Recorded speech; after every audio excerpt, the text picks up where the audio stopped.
Et donc, Monsieur Rimbaud, en fait, est ancien ambassadeur de France en Afrique et au Moyen-Orient. Si tout à l'heure vous voudrez préciser des choses sur votre parcours, n'hésitez pas. Et donc, Monsieur Verhaegen est directeur de publication du Nouvelle Solidarité, qui est le journal de Solidarité et Progrès. Si vous n'êtes pas abonné, abonnez-vous. Et donc, qui a coordonné aussi la confection d'un dossier sur les nouvelles routes de la soie, qui a été publié à l'Institut Schiller. Donc, Kem, je voulais rappeler juste une chose avant de donner la parole pour 5 minutes à chacun de nos invités. Le fait que la situation ici en France, qui semble surprendre un certain nombre de nos concitoyens sur le caractère dictatorial disons, du pouvoir en général, et n'a absolument rien de surprenant dans le sens où on attaque Solidarité et Progrès, met en garde contre le fascisme financier qui se met en place depuis fort longtemps. Et si des gens se demandent pourquoi aborder la question de l'Afghanistan alors que on vit de telles choses ici en France, c'est que les deux sont complètement liés et que c'est les mêmes réseaux et les mêmes politiques qui sont responsables de la destruction de notre pays ici, de l'Occident en général, et de l'Afghanistan et de son peuple qui vit depuis 40 ans en guerre. Donc voilà, je voulais quand même poser cette chose-là avant de commencer, et donc de demander peut-être à M. Rimbaud, peut-être pour commencer, comment il voit la situation aujourd'hui de l'Afghanistan et quelles perspectives pour la région à l'avenir. Monsieur Rimbaud, si vous pouvez nous éclairer.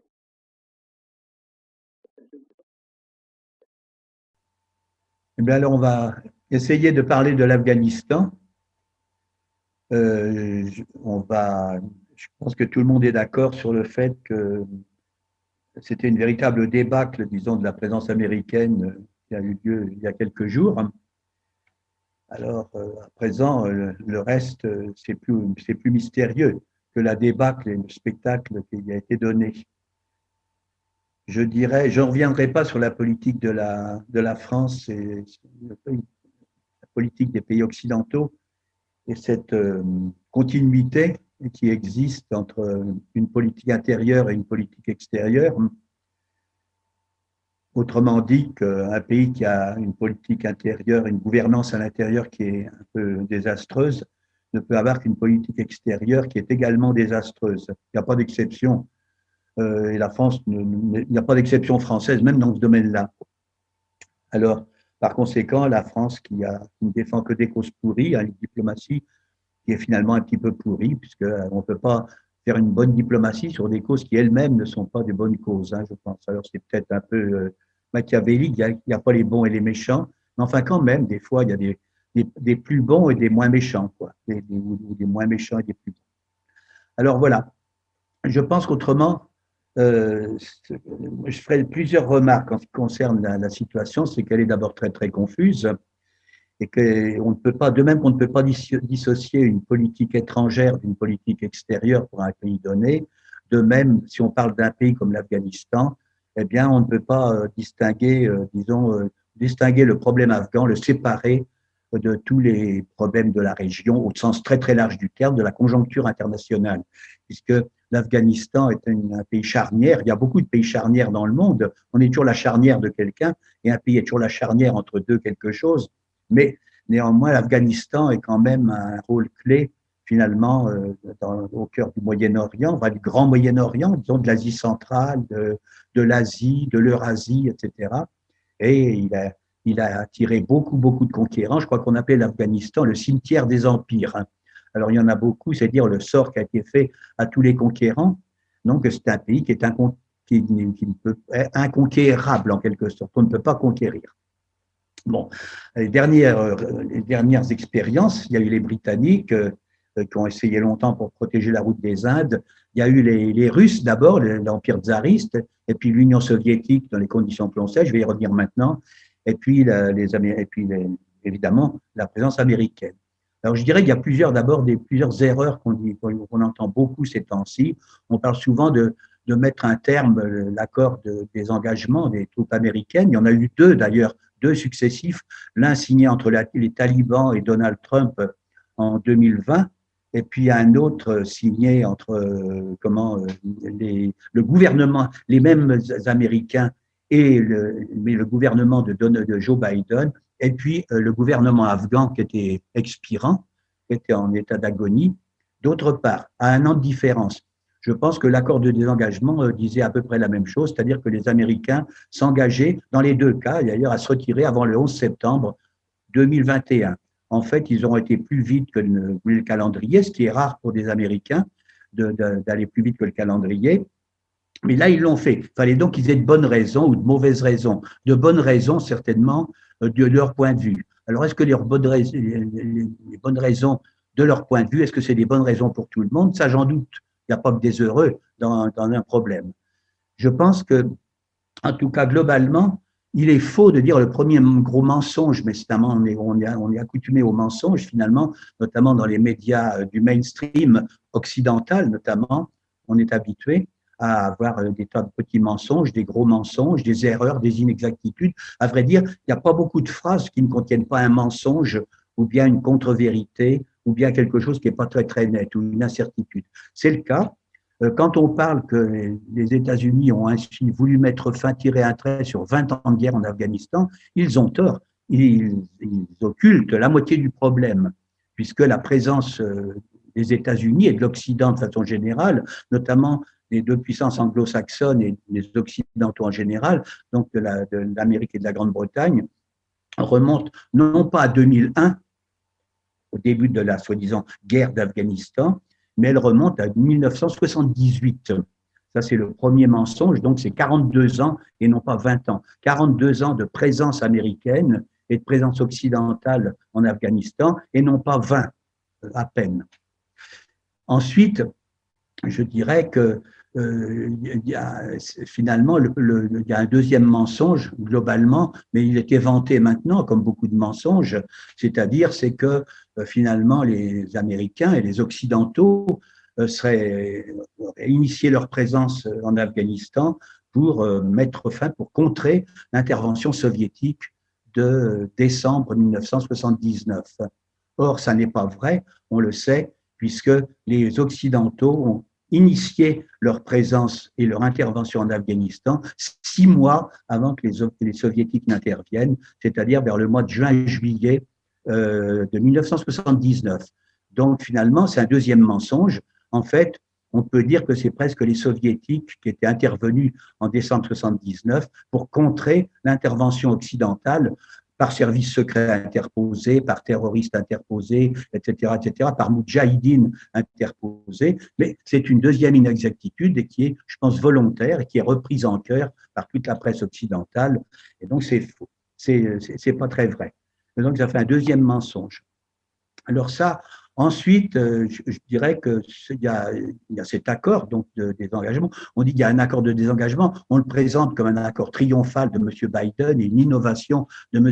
Biden. Ça n'est pas vrai non plus, c'est encore un mensonge, puisqu'encore une fois, l'accord qui a été signé entre les États-Unis de M. Biden, l'administration Biden, et le gouvernement afghan, celui qui a d'ailleurs joué la plus d'escampette dès que les talibans se sont approchés de Kaboul, le général Afran Ghani, n'avait plus aucune prise sur le pays. C'est lui néanmoins qui a signé le deuxième accord de désengagement, celui qui, aux yeux de la dite communauté internationale, entre guillemets, fait figure d'accord officiel, le seul qui vaille. En réalité, ce deuxième accord, signé donc en mai, je crois, dernier, prévoyait donc un retrait avant le 11 septembre, date symbolique s'il en fut, notamment en ce qui concerne l'Afghanistan, puisque c'est les événements du 11 septembre 2001 avaient marqué le début de le moteur, la clé de contact pour lancer l'intervention du coup armée en bonne et due forme de l'armée américaine en Afghanistan, plus seulement par moudjahidines interposés ou par agents secrets interposés ou par financement interposé, mais directement. Donc, les troupes occidentales. Alors, je pense que que finalement, il y avait eu, donc l'année dernière, il y avait eu un accord entre Donald Trump, l'administration de Donald Trump, qui pensait sans doute être réélu, mais il n'a pas été. Bon, il arrive à tout le monde de se tromper et de ne pas être réélu. Donc Donald Trump, finalement, avait signé, lui, non pas avec le gouvernement afghan, qu'il devait mépriser profondément, mais avec les talibans. Alors, non pas qu'il aimait les talibans, mais enfin, parce que je crois que c'était pour embêter le gouvernement afghan. Et l'accord de désengagement, je crois, je ne l'ai pas lu, je ne suis pas un membre des services secrets, mais je pense que dans les deux accords étaient à peu près identiques, sinon dans leur contenu, sinon dans leurs termes. Sauf que les interlocuteurs du côté afghan changeaient. Dans un cas, c'était les talibans, dans l'autre côté, c'était le gouvernement afghan. Je note que finalement, Trump avait jugé bon de snober le gouvernement afghan, c'est dire la haute estime dans laquelle il le tenait, et qu'il a eu un peu raison, mais il avait traité avec les talibans. Et de l'autre côté, M. Biden lui a voulu vouloir changer, enfin inverser, faire l'inverse de M. Trump, et donc il a dit, moi je vais traiter avec le gouvernement légal, Afran Rani. Manque de chance, puisque Afran Rani, il avait même pas si l'encre était à peine sèche sur l'accord qu'il avait signé de désengagement, que les talibans se précipitaient vers Kaboul et que M. Afran Rani fuyait comme un lapin. Enfin, en tout cas, pas comme un chef d'État, certainement pas. Ça, c'est parmi tous les mensonges, on en montre déjà au moins 3 ou 4 en l'espace de 2 aspects du problème. Le début de la question et la fin de la question, pas la fin de la question, mais la fin des opérations afghanes. Le début des opérations occidentales et la fin des opérations occidentales, au moins temporaires, parce que c'est une fausse évacuation, bien évidemment. Il est faux de dire que les Américains, je pense, vont se retirer. Je ne serais pas surpris, parce que je crois déjà entendre dire qu'il y a plusieurs centaines de soldats américains qui vont rester un peu présents en Afghanistan, et ça m'étonnerait que les Américains s'en aillent avec perte et profit, etc., et puis qu'ils aient fermé le rideau. Alors je pense que ça m'amène à parler de toutes les incertitudes de l'accord, mais surtout de l'interprétation qu'on en a. Je pense que il y a 2 interprétations. Il y en a une qui est complètement absolue en disant que c'est un désastre complet et une déconfiture complète, que ça rappelle la fuite de l'armée américaine au Vietnam. Après, il y en a d'autres qui diront que c'est un peu, ça rappelle l'essence, la fermeture de l'ambassade américaine à Téhéran lors de la prise du pouvoir par l'ayatollah Khomeini. Bon. Mais là, finalement, ce n'est pas seulement la fuite de l'ambassade, c'était vraiment une débâcle avec tout le cortège qui accueille les débâcles des puissances occupantes, c'est-à-dire tous les collaborateurs de l'occupant. Ce n'est pas du tout des gens qui craignent les talibans. On va j'en dirai peut-être un mot seulement, mais pour l'instant. Les talibans, finalement, il me semble, ont l'air d'être ressentis en Afghanistan comme ayant une certaine légitimité. Les Afghans ne raisonnent pas comme des bobos parisiens, effectivement, et donc, je dis pas, bon, c'est pas ma tasse de thé, je le dis tout de suite, les islamistes ne sont pas ma tasse de thé. Hein. Donc, tout ce que je dirais, c'est tout à fait en tout bien, tout honneur. Je n'aime pas, quand je parle des islamistes, je ne parle pas des musulmans, bien entendu, ça doit être clair et ça va de soi de mon côté, mais je le rappelle pour la bonne marche du dossier. Alors, donc, le fait que la débâcle, ce sont tous les collaborateurs des occupants qui ont essayé de fuir, qui se sont accrochés. Ça ne veut pas dire que ce n'est pas des pauvres gens, quand ils sont en train de se faire écraser par les avions, qu'on les retrouve embouillis dans les trains d'atterrissage parce qu'ils n'ont pas pu fuir à temps, parce qu'ils ont peut-être un sort qui n'est pas si gai que ça qui les attend. Alors néanmoins, bon, c'est vrai que ça. Alors après, ce spectacle qui est irréfutable de la débâcle, c'est vrai que ça donne une triste idée de l'Amérique. Et c'est l'image de marque des États-Unis d'Amérique, de la puissance indispensable, de l'axe du bien, du chef de file, du monde civilisé, du monde libre, et je ne sais trop quoi, je ne sais trop quoi. Ça l'affiche mal, parce que quand même, c'est une déculottée, comme on dirait pour les États-Unis. C'est ça, c'est l'effet brut de décoffrage. À présent, on peut s'interroger quand même, et il y a 2 interprétations. Il y a ceux qui ont une grande admiration pour l'Amérique, qu'elle perde ou qu'elle gagne, ou qu'elle ne fasse ni l'un ni l'autre, bon, et qui trouvent que de toute façon, elle a dû y trouver son compte, et qu'elle a certainement une idée en tête, elle en a certainement, des bonnes ou des mauvaises, elle a beaucoup plus de mauvaises idées que de bonnes idées, mais disons, c'est quelque chose qui vient à la tête. Donc, l'Amérique, ce serait un plan génial, je ne sais pas s'il est génial, mais pas, et puis un plan un peu perfide, disons, comme on dirait, pour gêner, pour laisser derrière elle le chaos. Ça, je le crois. Laisser le chaos, c'est la stratégie du chaos, l'Amérique, la stratégie fondamentale, pas seulement en Afghanistan, mais dans tous les pays de la sphère arabo-musulmane et d'autres qui ont été déstabilisés, y compris en Ukraine, en Géorgie, dans l'Amérique latine. Toute la tactique des États-Unis, et ça, il y a plein d'on peut écrire. J'ai beaucoup écrit là-dessus dans plusieurs ouvrages, notamment Les guerres de Syrie, Tempête sur le Grand Moyen-Orient, etc., etc.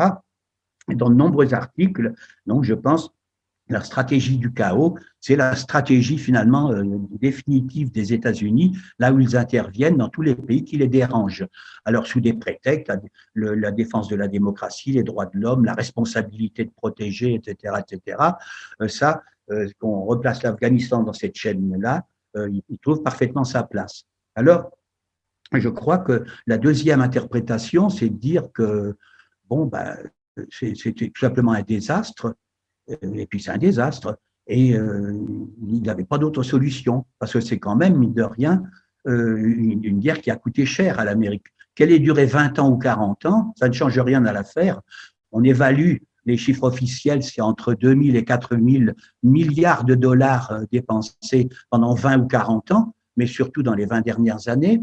Ensuite, alors que et finalement les chiffres officieux vont facilement à bien plus que ça, à plus près de 4000 que de milliards de dollars que de 2000.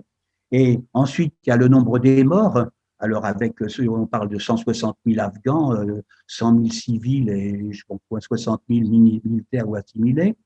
Et puis, les morts américains, qui sont quelques milliers, mais ça fait le match nul pour l'Occident. Ça, quand il y a 4000 Occidentaux et 1 million d'Autochtones qui sont pulvérisés, qui meurent, c'est le match nul. On dit qu'il y a à égalité de victimes, en quelque sorte. C'est la technique de la presse occidentale.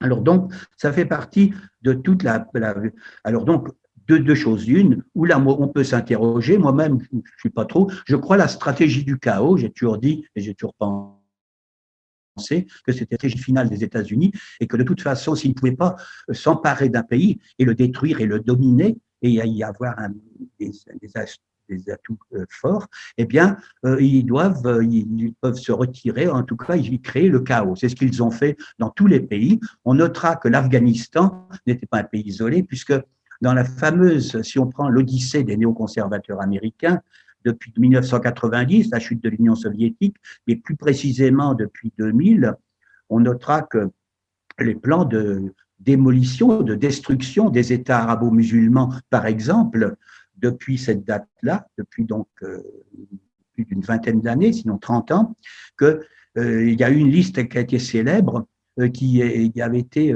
diffusée plusieurs années après qu'il en ait pris connaissance, un général américain 4 étoiles, le général Wesley Clark, et qui avait entendu de responsables du Pentagone dire que nous allons certes attaquer l'Irak après les attentats du 11 septembre 2001, nous allons certes attaquer l'Irak, mais pas seulement, nous allons envahir et détruire 7 pays en 5 ans. C'était net, sans bavure, et dit aussi crûment que ça. C'est pas un complot, ni du complotisme, ni n'importe quoi, de la conspiration. C'est une réalité, ça avait été dit, et ce général Wesley Clark l'a redit dans une grande conférence publique à San Francisco, je crois, plusieurs années après les fêtes.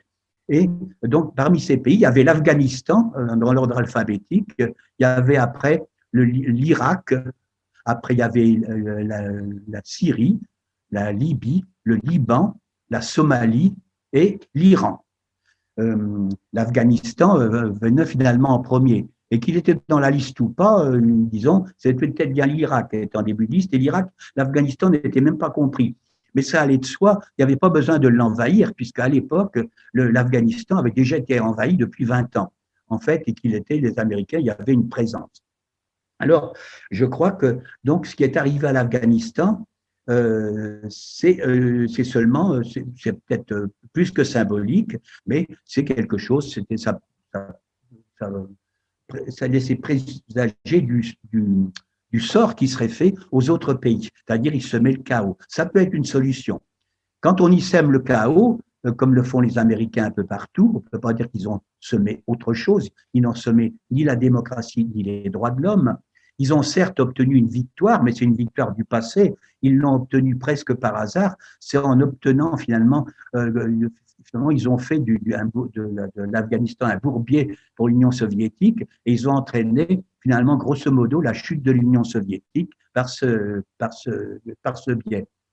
C'est M. Brzezinski, qui était ce conseiller tous azimuts, depuis des dizaines d'années, qui a murmuré à l'oreille de tous les présidents américains, qui avait dit au président Carter, il était alors le conseiller à la sécurité nationale, et il avait dit au président Carter finalement que en juin-juillet 1979, c'est-à-dire bien avant qu'il y ait des troupes soviétiques en Afghanistan, il avait suggéré d'envoyer, d'armer, de former des combattants islamiques, des moudjahidines, des combattants de la liberté, et finalement de parrainer d'autres groupes. C'est ce qui va donner d'ailleurs lieu à Al-Qaïda plus tard, Oussama Ben Laden et à d'autres, et aux talibans, à tous les groupes islamistes d'Afghanistan. C'est l'intervention de l'Amérique, appuyée par la Grande-Bretagne, notamment de Mme Thatcher, et puis après ses successeurs.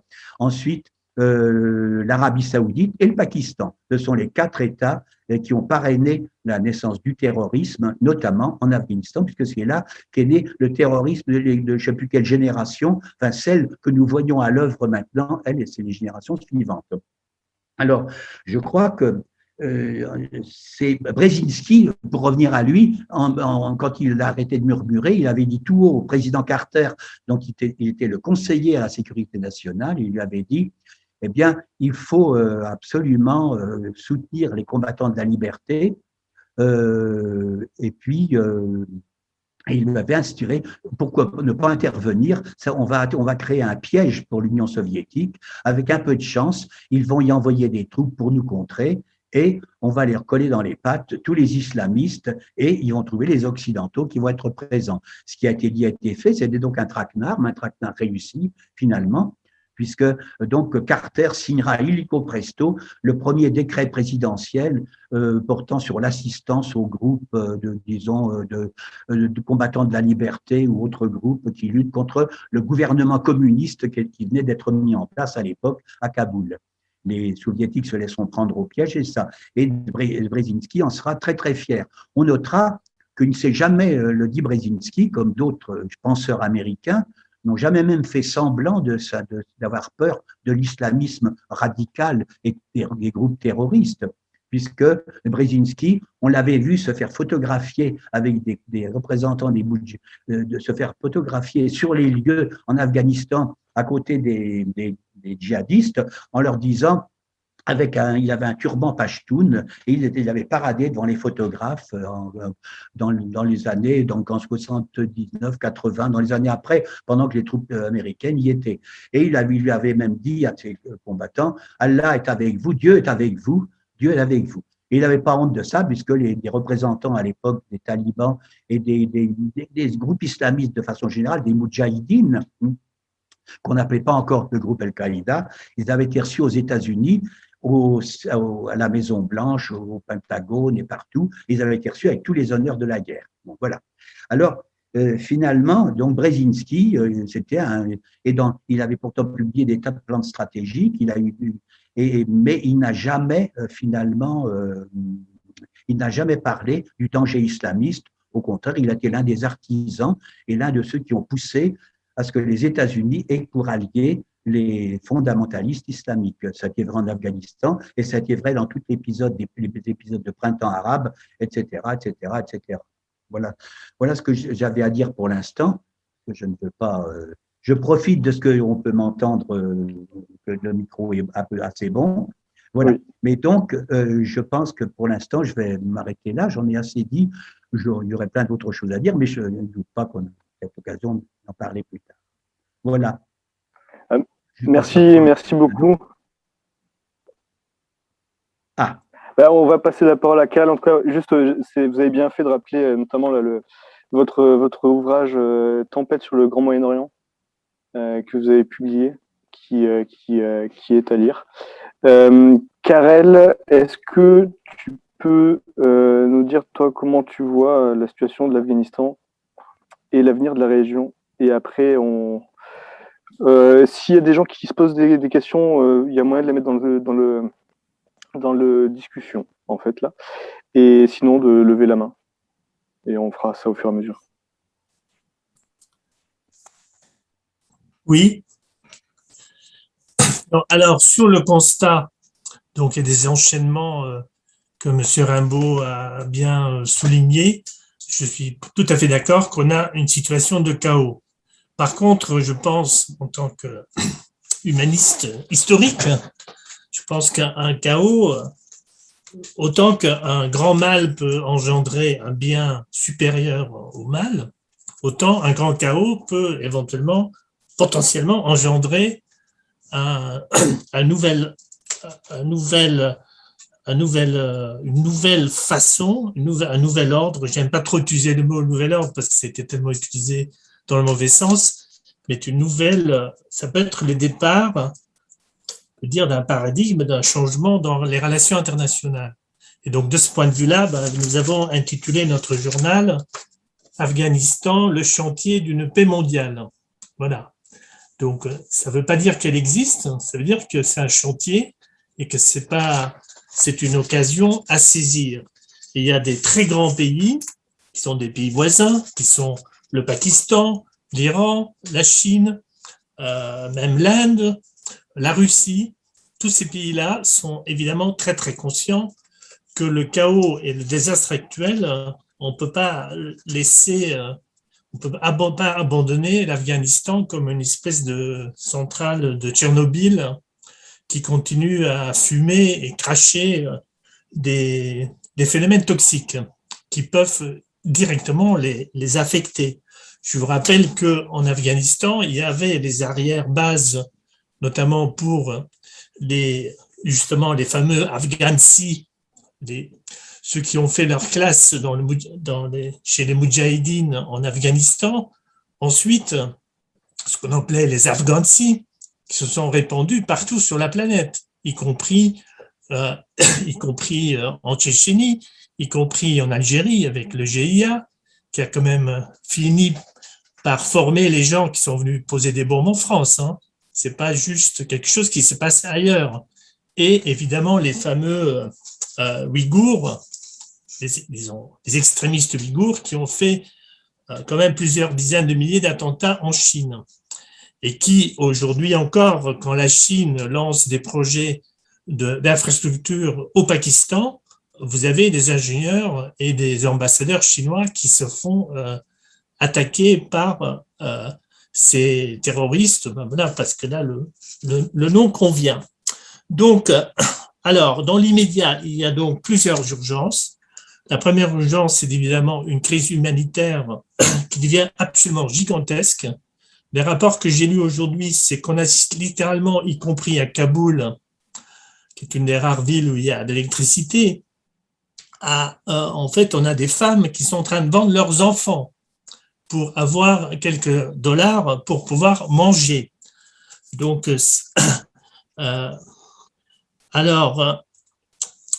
donc, il y a eu à Genève, en début de semaine, cette fameuse conférence, soi-disant donc pour réunir les donateurs éventuels, qui aboutit donc non pas à des engagements, mais à des promesses de 1,2 milliard. Alors là-dessus, il y a déjà, rien que l'Allemagne a mis 500 000, je ne compte pas de bêtises, 500 millions d'euros sur la table. Donc ça fait 690 millions de dollars, donc c'est quasiment la moitié de la somme.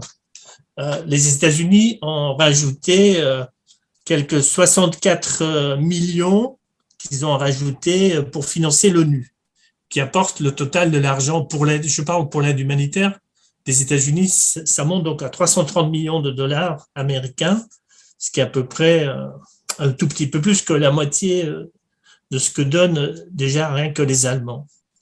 Donc, alors, en attendant que les choses se clarifient, donc David Beasley du Programme alimentaire mondial n'a pas attendu, donc est allé au Pakistan où il y a un pont humanitaire qui est en train d'être mis en place pour apporter un minimum d'aide, de médicaments.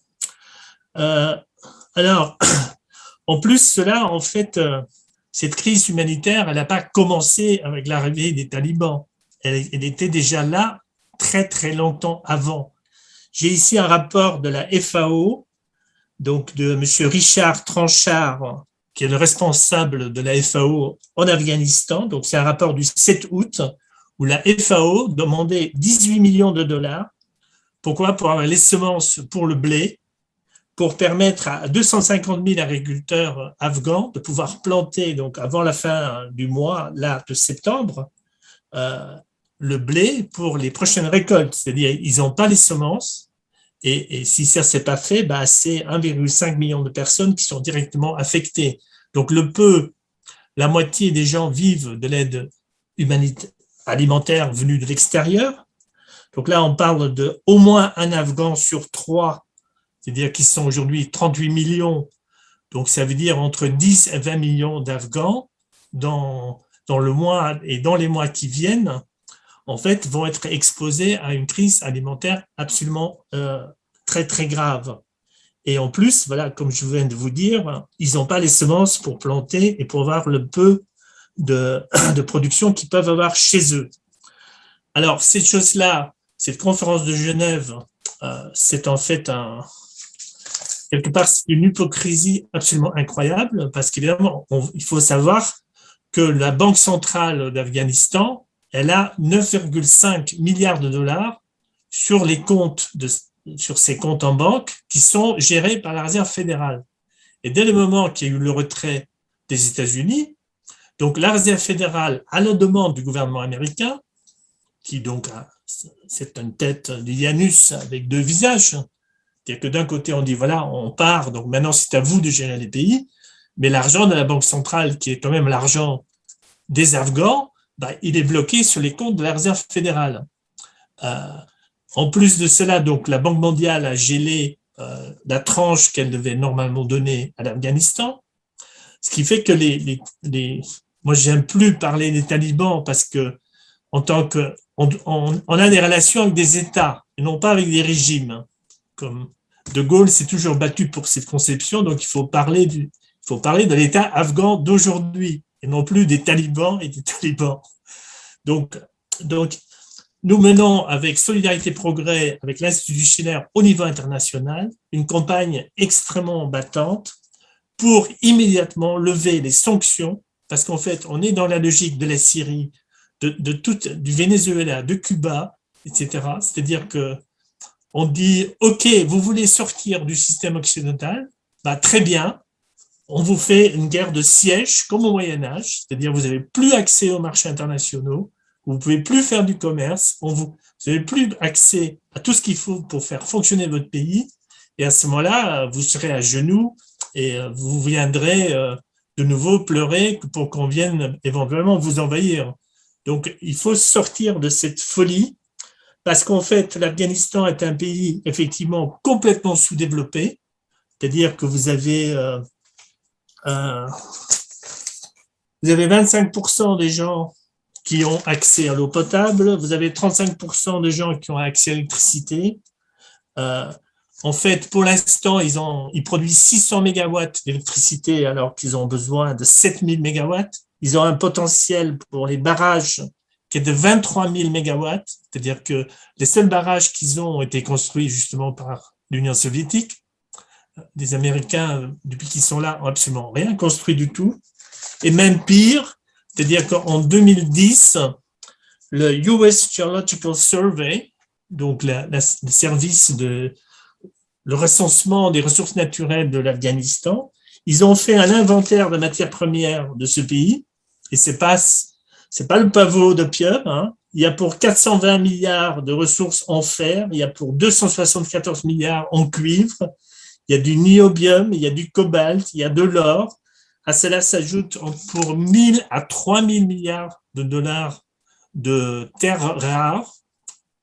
À cela s'ajoute le lithium, c'est-à-dire qu'on dit maintenant que l'Afghanistan peut être, comme la Bolivie, l'Arabie saoudite du lithium, c'est-à-dire que c'est les plus grandes réserves de lithium du monde. Donc, il y a des ressources en eau, en personnes, une population extrêmement jeune.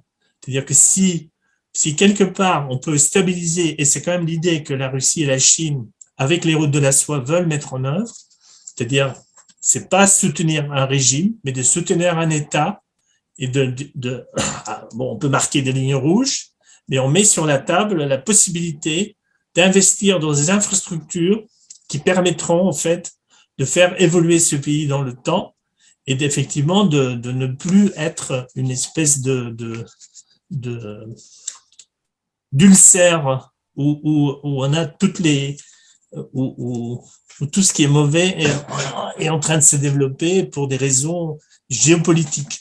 Donc, il faut sortir de la géopolitique, il faut revenir à la géoéconomie et au développement mutuel qui a toujours été la base de la paix. Et ça, c'est évidemment le premier combat, et Michel l'a souligné, c'est la bataille contre les infox. Par exemple, aujourd'hui, il y a toute la rumeur qu'il y a encore toute Al-Qaïda est encore cachée en Afghanistan, parce qu'en réalité, on veut continuer à les isoler et les rendre et saboter en fait le potentiel qu'ils ont. Donc je pose un peu ces éléments-là dans le débat, mais je pense que c'est pas juste, il faut pas voir l'Afghanistan comme quelque chose qu'on va subir en tant que spectateur, mais une occasion par rapport à laquelle on doit absolument se réveiller. Et par exemple, il serait tout à fait prioritaire que la France rouvre son ambassade à Kaboul. Les ambassades, c'est pour parler avec les gens avec qui on n'est pas d'accord. C'est pas uniquement parler avec les gens qui sont nos copains. Voilà, je lance le débat. Est-ce que, Monsieur Rimbaud, vous avez quelque chose à répondre à Karen? Oui, un petit peu. Oui. Non, c'est très intéressant ce que je viens d'entendre avec beaucoup d'intérêt. Je pense, je ne mets pas du tout en doute la réalité du terrain, la situation des populations, notamment la situation humanitaire désastreuse qu'il peut y avoir. On n'imagine pas qu'il puisse y avoir une situation rayonnante pour un pays qui a subi de tels assauts de tous les côtés. Cependant, je dirais quand même que faut sortir de la géopolitique.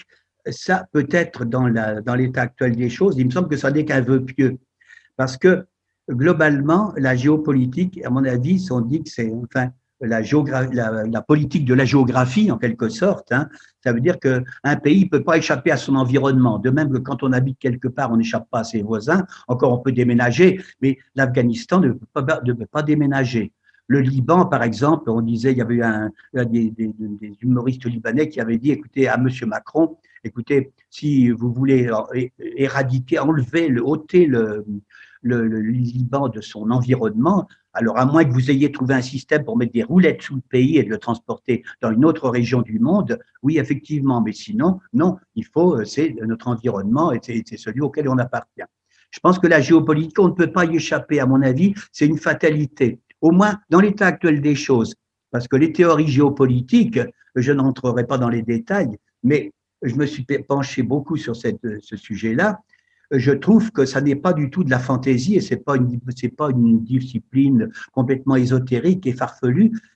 Elle traite de réalité et on voit qu'elle régit vraiment, disons, les désirs des puissances et finalement leur comportement, leur réaction. Et c'est pas du tout un hasard. Je pense pas qu'on puisse y échapper. Du moins dans l'état actuel des choses, où le monde est géré par finalement, encore jusqu'à maintenant, hélas, encore, je dirais, par l'Occident. Enfin, par les grandes puissances occidentales, par les 3 puissances occidentales et leurs séides et leurs comparses, et leurs agents. Bon, c'est encore ces puissances qui gèrent le monde. À mon avis, plus pour très longtemps, et elles le gèrent de moins en moins et de façon de plus en plus évanescente et de plus en plus trompeuse, mais elles le gèrent encore. En tout cas, ce que l'on peut dire, c'est que la géopolitique, quand même, c'est pas du tout. Si elle rend si bien compte, je trouve, de la marche du monde jusqu'à présent, c'est parce que c'est une discipline qui a été créée par des Occidentaux et qui plus est par des Anglo-Saxons, par un Anglais et par un Américain notamment. Alors, ils savent qui étaient des membres du système et de l'establishment, disons, des chercheurs disons, de leur époque, enfin, c'est-à-dire du détour du 19e et du 20e siècle, et puis après du milieu du 20e siècle. Bon, je pense que quand l'Occident n'aura plus son emprise ou l'emprise qu'il a sur le monde, effectivement, on pourra peut-être échapper à la fatalité de la géopolitique. Pour l'instant, je pense qu'on ne peut pas. Mais ça n'empêche pas, avec ça, j'ai pas tout dit et je ne nie absolument pas les souffrances du peuple, de ce que subit le peuple afghan, qui, je le conçois bien, est un acteur. Il n'est pas seulement un enjeu et un jouet pour les grandes puissances. Je note cependant qu'il est considéré comme ça par l'Amérique, puisqu'en y semant le chaos, elle sème le chaos comme elle l'a fait partout. Et donc, c'est un chaos, alors qui peut être complètement idiot parce que ça ruine son crédit et son magistère moral, en quelque sorte.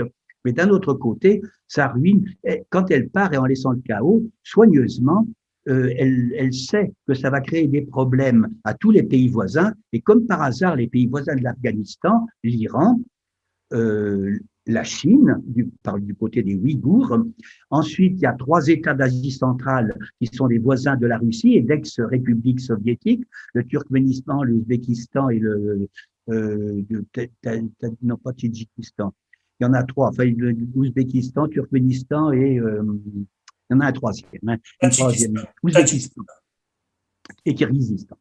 Alors donc, ces trois pays sont d'anciennes républiques soviétiques de l'Asie centrale, qui faisaient partie de l'URSS, donc, mais qui n'en font plus partie, mais qui sont restés l'étranger proche de la Russie. Et des pays tampons. En géopolitique, précisément, ce sont des tampons pour la Russie. Donc, c'est un moyen de laisser le doute sur les intentions des talibans et des autres groupes qui existent toujours plus ou moins à l'état de trace ou à l'état de je ne sais pas trop quoi, bon, qui existent toujours en Afghanistan et donc avec lesquels les talibans entretiennent des relations qui sont plus ou moins confiantes ou défiantes, mais en tout cas dont il peut jouer. Les talibans au pouvoir, ils n'ont pas intérêt à supporter la concurrence et donc ils risquent de se débarrasser de tout ce qui n'est pas taliban, puisque les talibans sont un mouvement en même temps, je dirais, national qui n'a jamais cherché à exporter sa révolution.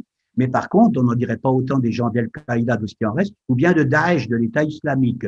Et je pense que si les talibans avaient la tentation, ce qu'ils peuvent fort bien avoir, de les expulser, de s'en débarrasser, ils les débarrasseraient vers du côté pour enquiquiner l'Iran, le Pakistan, ou après tout, pourquoi pas, bien que les talibans soient très liés au Pakistan, et puis aux 3 républiques d'Asie centrale que j'ai signalées, et à la Chine. C'est un billard, sur le billard, le grand billard mondial. Du coup, c'est plus un jeu d'échecs, c'est un jeu de billard. Il y a trois, je sais pas comment on dit ça, 2, 3 bandes, 4 bandes, d'un seul coup. Et je pense que ça peut être un calcul. Alors, ça marche ou ça marche pas, mais en tout cas, il y a un point de confusion et de désordre, un centre de chaos. Et quand il y a un centre de chaos, le pays qui en est le terrain, bien évidemment, est le premier à souffrir, mais il exporte son chaos, qu'il le veuille ou non. D'ailleurs, le chaos se transporte tout seul, pas comme la prospérité ou pas comme la démocratie. Alors donc, je pense qu'on peut réfléchir là-dessus, sur les intentions perfides, encore une fois, des États-Unis, jusque dans leur retrait, et quel que soit finalement le côté flamboyant et extrêmement malin, ou le côté pas très malin et honteux, disons, de leur défaite. Alors l'image, les États-Unis, je crois, se fichent complètement de leur image, qui s'en fichaient pas il y a longtemps qu'ils auraient changé de politique. Je crois qu'ils n'ont pas, ça ne les gêne pas, eux, de le faire. Ça gênerait beaucoup la France, qui aime bien paraître plutôt qu'être quelquefois. Mais les États-Unis, ils savent qu'ils sont, pour l'instant encore, ils font semblant d'être la seule puissance indispensable et la très grande puissance. Mais je crois que leur règne touche à sa fin. De mon point de vue, on parlait des routes de la soie. Je crois que tout ça, tous ces événements se situent, c'est même pas une affaire entre l'Occident et les groupes islamiques et tous les pays comme l'Afghanistan ou d'autres, les pays arabo-musulmans. Je crois que c'est la confrontation mondiale entre l'Occident, qui est un peu en déclin, si certains disent agonisant, enfin en tout cas un déclin de jour en jour et qui va de plus en plus vite. Et puis les blocs de l'Eurasie, c'est-à-dire des grands pays comme la Chine, comme la Russie, comme l'Iran et peut-être d'autres, l'Inde, ainsi de suite.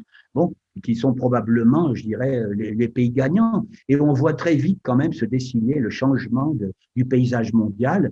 Et c'est ça, je crois, qui met en furie, de mon point de vue, les dirigeants américains, les dirigeants occidentaux, et qui les incite à créer encore plus de chaos, une espèce d'assurance sur l'avenir. Je ne sais pas si encore une fois, je ne fais pas de fantasme, mais j'essaie d'interpréter et de me mettre à la place de qui je ne suis pas. Voilà, c'est ça. Karel? Moi, je pense que le pire n'est jamais sûr. C'est ça qui, c'est ça qui nous différencie. Non, c'est-à-dire, je veux bien la géographie, Élisée Reclus et la géographie qui définit une partie de la réalité humaine. Oui, je suis tout à fait d'accord. Maintenant, les écoles britanniques qui ont suivi, ça a été basé sur Ratzel, qui était un Allemand et qui était un malthusien raciste et qui pensait qu'une fois qu'un pays était surpeuplé, la géopolitique lui donnait le droit d'aller envahir son voisin, aller piller les ressources de son voisin. Donc c'est une vision géopolitique devenue un instrument d'une volonté de puissance et d'un impérialisme qui va jouer sur le diviser pour régner. Et donc, nous, ce que nous disons, c'est que nous croyons à la coïncidence des opposés. Par exemple, vous prenez les talibans qui sont sunnites, maintenant ils s'entendent très bien, par exemple, avec les Iraniens qui sont chiites, alors que tout le calcul que M. Rimbaud lui-même a décrit dans ses œuvres, c'était comment, voilà, les impérialistes de tout part qui allaient jouer sur la division entre les chiites et les sunnites pour faire prévaloir leur dessein impérial. Donc il y a des moments où ça ne marche plus. Il y a des moments où des gens qui en fait sont pas forcément d'accord. Il y a une coïncidence des opposés, c'est-à-dire qu'on se retrouve autour d'un but commun qui est plus élevé et qui fait qu'il y a une transcendance. Les gens transcendent leurs différences et échappent justement en faisant cela à tous ces jeux que nous appelons géopolitiques dans le sens de manipulation et du diviser pour régner. Donc, parce que nous pensons qu'il y a un intérêt commun, il y a une destinée commune, il y a un avenir partagé possible. Par exemple, ici en Europe, nous sommes en train de passer, je sais pas moi, à la haute technologie, même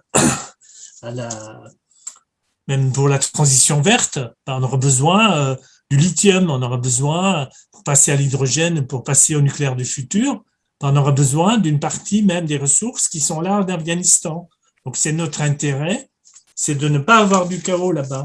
Notre intérêt, c'est d'avoir des pays prospères, parce que contrairement à cet impérialisme britannique copié par les Américains, nous, notre intérêt, c'est que nos voisins deviennent prospères, parce que nous savons que dans le temps, c'est ce qui nous fait prospérer aussi.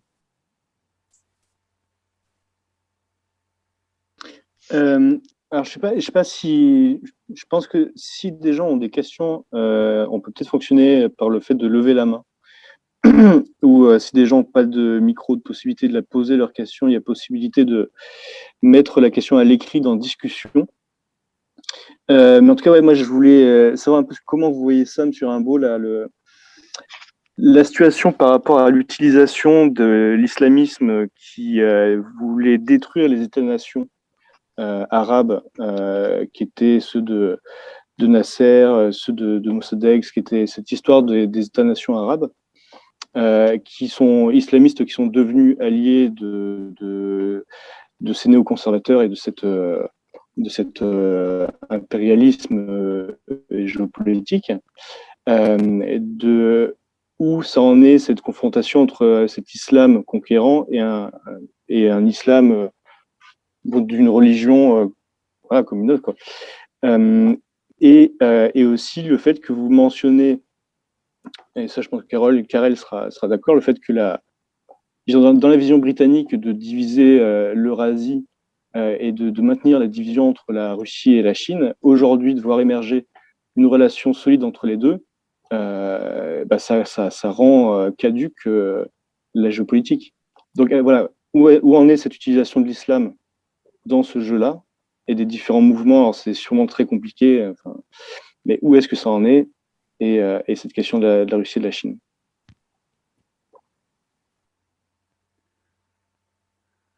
Bien.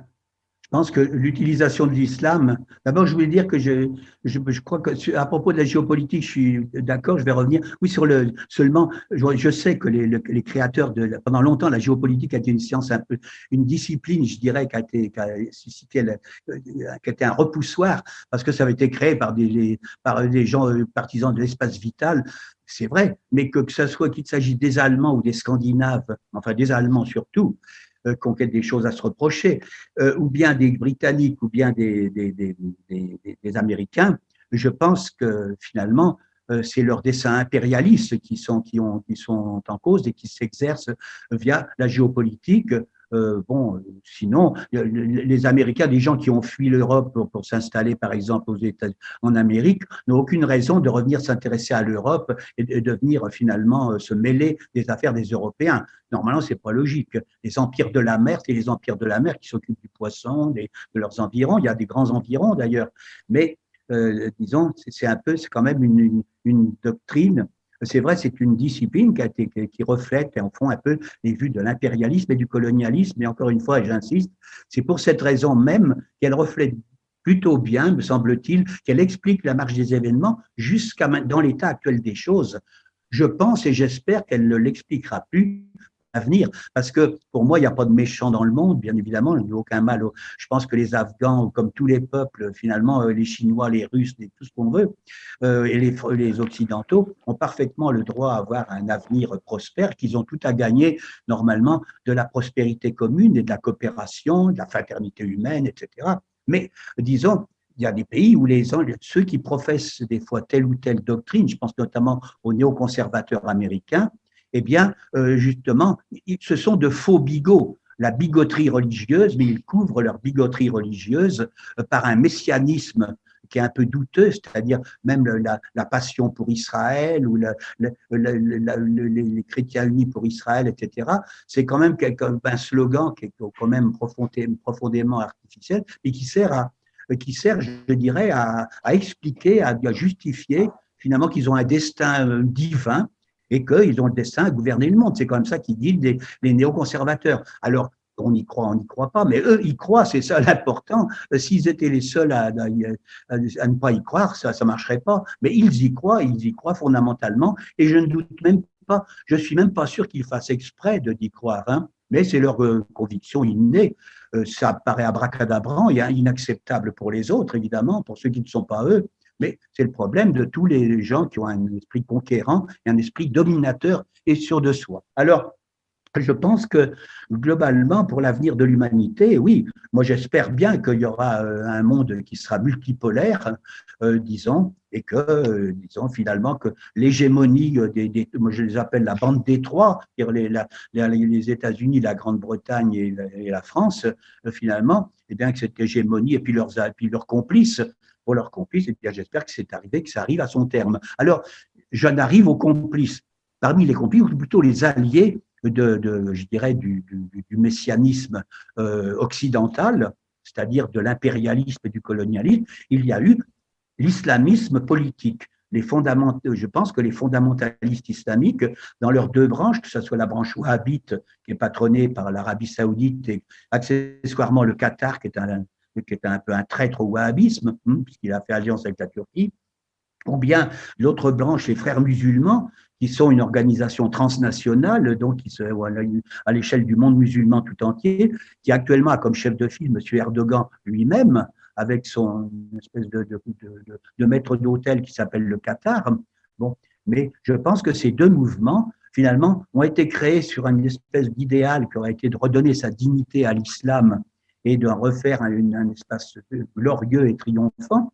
Et en fait, leur désir le plus pressant, ça a été de se mettre bien dans les papiers avec, disons, les puissances coloniales, avec la Grande-Bretagne d'abord, avec l'Amérique ensuite. Les frères musulmans ont été, dès leur création, complices de la Grande-Bretagne. La Grande-Bretagne les a chapeautés, etc. La Grande-Bretagne a chapeauté également la dynastie saoudienne, la fondation du royaume d'Arabie saoudite. Les Américains ont fait la même chose. Le pacte du Quincy, disons, entre l'Arabie saoudite et l'Amérique, et puis, disons, leurs actions dans toutes les guerres des printemps arabes, hein, pour déstabiliser, je pour déstabiliser tous les États arabes et musulmans qui ont été déstabilisés ou bien qui étaient sur la liste des pays à déstabiliser et éventuellement à détruire, c'était, disons, il y a eu une grande vague de triomphe pour les frères musulmans notamment, qui allaient depuis la Tunisie, l'Égypte, la Libye, et puis d'autres pays. Et les frères, qui dit frères musulmans, dit encore une fois la Turquie. La Turquie, c'est pas Monsieur Erdogan qui renie le kémalisme ou je ne sais pas quoi. Monsieur Erdogan, c'est le chef de la branche turque des frères musulmans. Il veut rétablir le califat et je le soupçonne d'attendre qu'il espérait, je crois que ses rêves sont fichus, puisqu'il perd tous ses bastions. Il perd même les bastions qu'il n'a jamais eus lors de l'Empire ottoman. Il vient de perdre le Maroc, l'Algérie s'est très très compromis, il a perdu ses atouts, il a perdu la Tunisie ouvertement, la Libye ouvertement, et tous sont ratés en Syrie. La Syrie a été un point d'arrêt, je pense un point central dans tout ce dossier, puisque c'est le pays qui a résulté, peu importe dans quelles conditions. Alors la Syrie est effectivement détruite pour une bonne partie. Comme on dit, les terroristes, les djihadistes et même les oppositions qui se disaient démocratiques et je ne sais pas quoi, ont fait du bon boulot, puisqu'ils ont détruit le pays à 60-70%. Qu'il y a eu le nombre que l'on connaît des centaines de milliers de morts, la moitié de la population déplacée, réfugiée, exilée ou migrante, etc., etc. Et qu'il y a cet isolement, cette guerre des sanctions, des embargos, de la loi César, etc., etc. Donc, mais la Syrie, elle a peut-être été dévastée, mais la guerre, elle l'a gagnée. Si elle ne l'a pas gagnée, elle ne l'a pas perdue. Alors, avec l'aide de ses alliés, mais elle s'est inscrite dans l'axe de la résistance avec l'Iran, maintenant avec l'Irak, il y a un retour quand même prodigieux de l'Irak vers l'axe de la résistance. Le Liban, qui est quand même tenté de choisir, quand même, c'est le choix du destin peut-être. Et puis il y a l'Iran, et puis plus loin, il y a la Russie qui a évidemment soutenu, puis la Chine.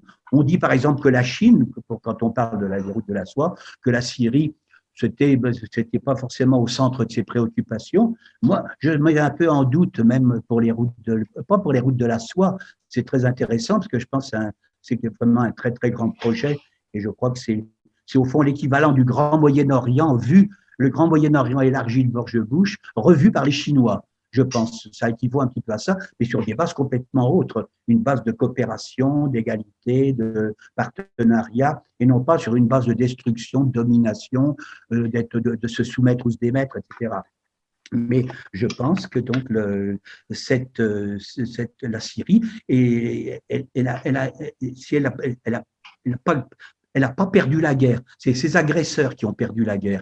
Alors, ils n'admettent pas, comme ils disent, l'impensable victoire de Bachar el-Assad et leur impensable défaite.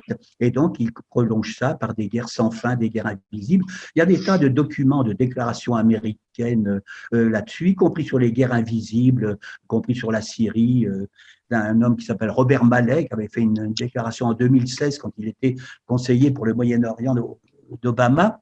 Il avait dit que l'Amérique, tant qu'elle n'avait pas elle n'avait plus de carte forte pour imposer une solution politique de son choix sur la Syrie, eh bien, elle était prête à mener une guerre interminable, une guerre sans fin, sans perspective, contre le gouvernement, l'État légal syrien. Bon, c'était en 2016. Et c'est ce qui a été fait avec des sanctions, etc. Mais on voit bien que tout peut se retourner, que rien n'est clair. L'Occident, les agresseurs ne sont pas forcément ceux qui triomphent.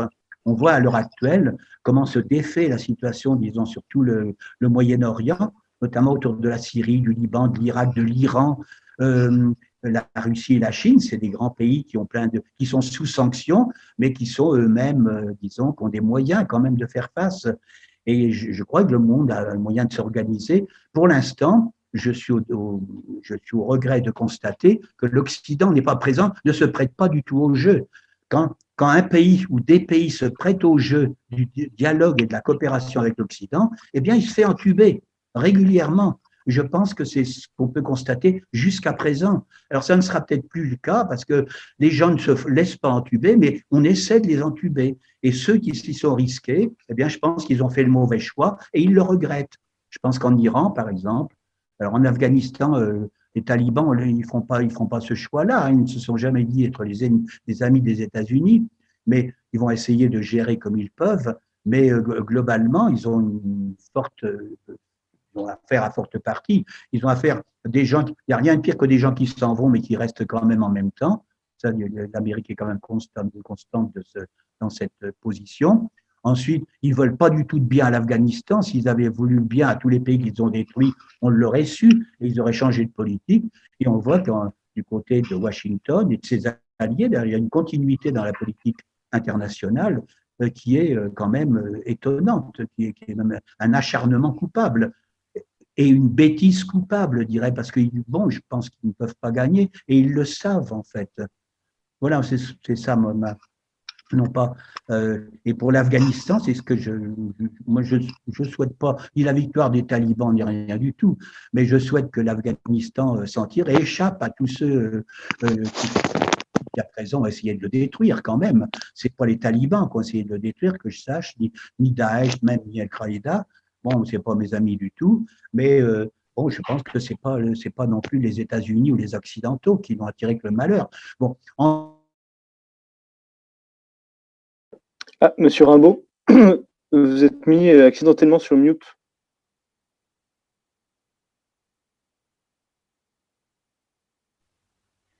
Ouais, là c'est bon. Oui, on conçoit, je termine là, on conçoit que finalement, que des pays qui sont voisins, comme la Chine, elle est voisine de l'Afghanistan, comme l'Iran, les voisins, comme les trois républiques que je mentionnais, qui sont des pays qui sont quasiment voisins de la Russie, puisque ça fait partie de l'Union soviétique, eh bien, on conçoit que c'est leur environnement proche, leur transit proche.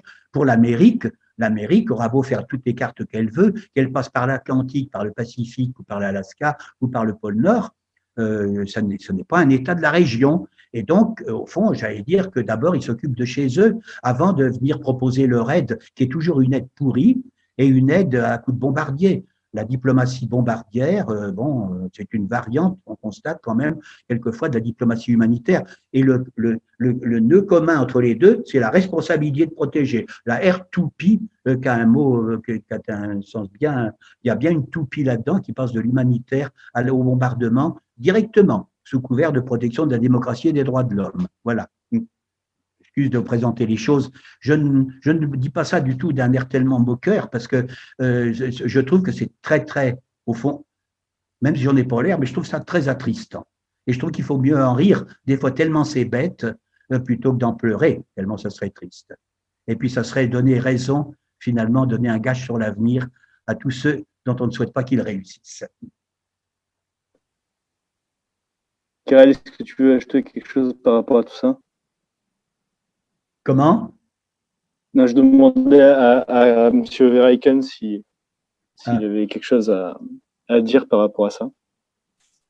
Non, je pense que c'est bien posé sur la table. Effectivement, ce que je peux confirmer, c'est que, en fait, tous ces contacts, ce que M. Rimbaud vient de mentionner, c'est que c'est pas maintenant tout d'un coup que la Chine ou que le Tadjikistan ou que l'Iran découvrent que les talibans existent. Ça fait des années, en fait, qu'ils les connaissent, qu'ils les rencontrent, qu'ils ont proposé même des projets en commun.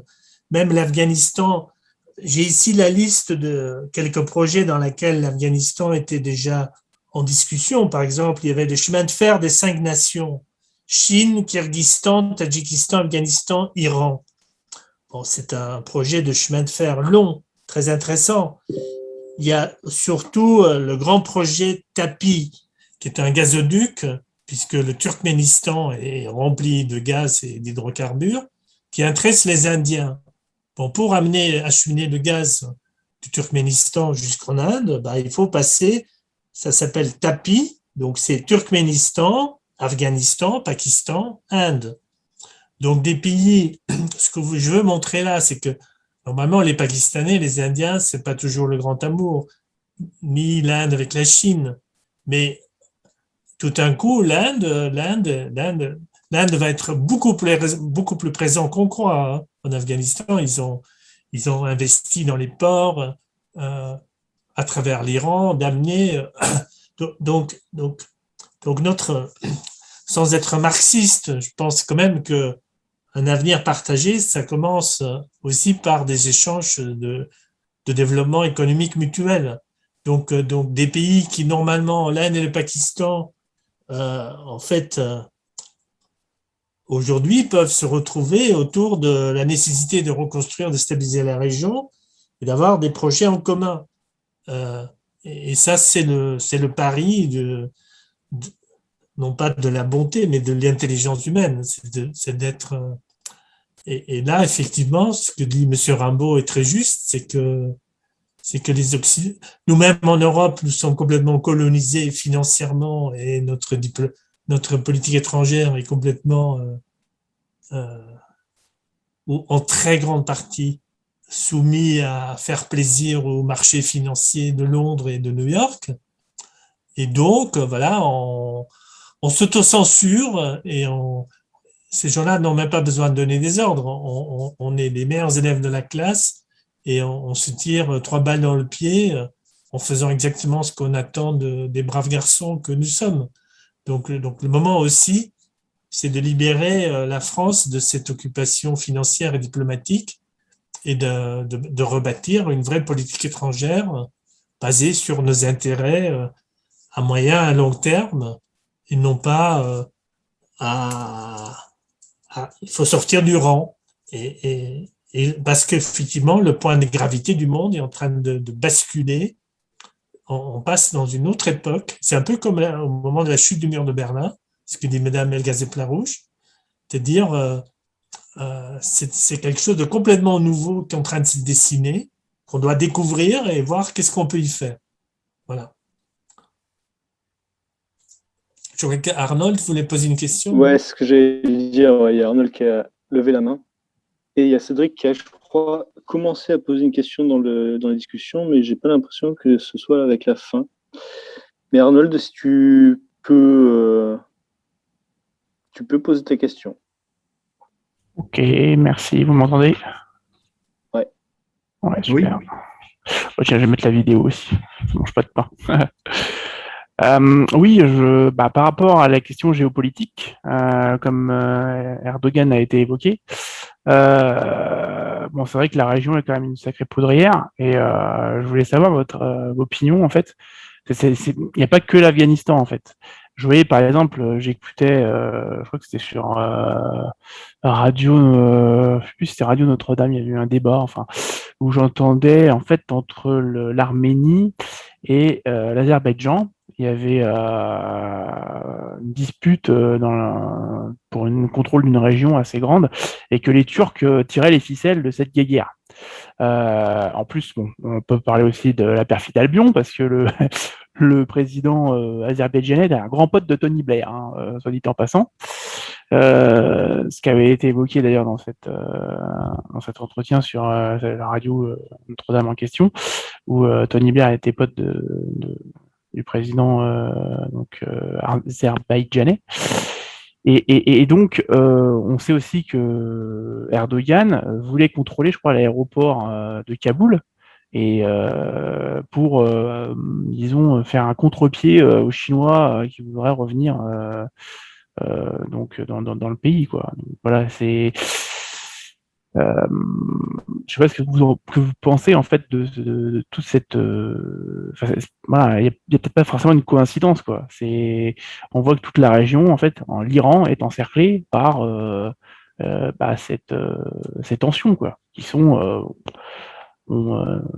Ça fait plusieurs années que l'Arménie et l'Azerbaïdjan apparemment se disputent la région, et là on voit il y a moins d'un an, il y a une montée en puissance des plus forces militaires pour contrôler en fait et raviver cette dispute entre les deux pays, quoi. Donc voilà, je voulais savoir si vous avez plus de détails, peut-être le lien ou pas, hein. C'est peut-être tout simplement une coïncidence, mais bon, ça fait un peu bizarre, quoi, comme coïncidence. Voilà, merci.